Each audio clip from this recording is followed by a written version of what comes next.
Grandpa, tell me a story. What story? Why don't we live in Yuen Long anymore? Well, it's a long story. Let's sit down and talk. It was 1957. My family and I used to live in this part of Hong Shui Kiu in Yuen Long.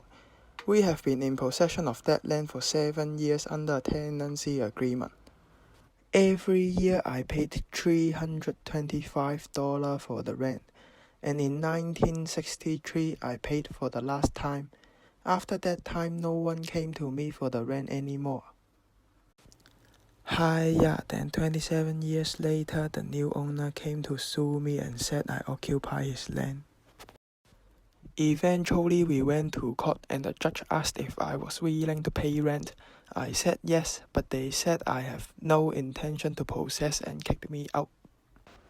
This is a case of Wong Tat-yue and Kong Kwok Wai David in 1998 at the Hong Kong Court of Final Appeal. At trial, the defendant stated that he would have been willing to pay rent to the owners if the owners had requested so. Note 2 points. First, the defendant revealed this intention through an express statement given during trial, and second, the intention was with regards to a hypothetical scenario. In other words, nobody actually asked the defendant to pay rent. However, according to Chief Justice Lee, to succeed in a claim of adverse possession, the defendant must show that he had the intention to possess the relevant land, that is, an intention to exclude the owner. Applying the case of X.B. Davis in the present case, Chief Justice Lee ruled that the defendant's intention to pay rent is completely inconsistent with this intention to possess. The defendant has therefore failed to show an arguable case on this essential ingredient. As a result, there is no adverse possession on the part of the defendant. Oh, don't be sad. Things may have changed since then. This is a case of J.A. Pye Oxford Limited and Graham in 2003 at the House of Lords. The case involves a squatter claiming that if he had been asked by the owner to pay rent for his occupation of the disputed land, he would have been prepared to do so.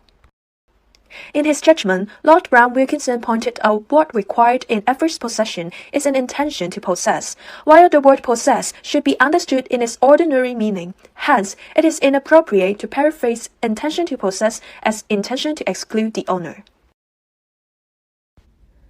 Lord Brown Wilkinson and J.A. Pye also emphasized the importance of the Pinder decision. A squatter would most likely admit he was willing to pay rent if he hoped to acquire a possessory title in due course. This may be difficult to understand, hence... Oh no! Why the court say if I was willing to pay rent means I didn't want to acquire the property. I wanted to possess the property so much that I was willing to pay rent. Shouldn't this willingness reinforce my intention to possess? Failure. Lord Brown Wilkinson ruled that the decision in X.B. Davis was wrong and adopted Pinder's decision.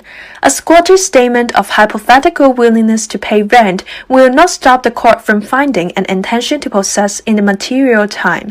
Hence, Wong Tat-yue is wrong. Following the decision in J.A. Pye, the Hong Kong Law Reform Commission recommended to enact a provision that a willingness to pay rent by a squatter is not inconsistent with an intention to possess.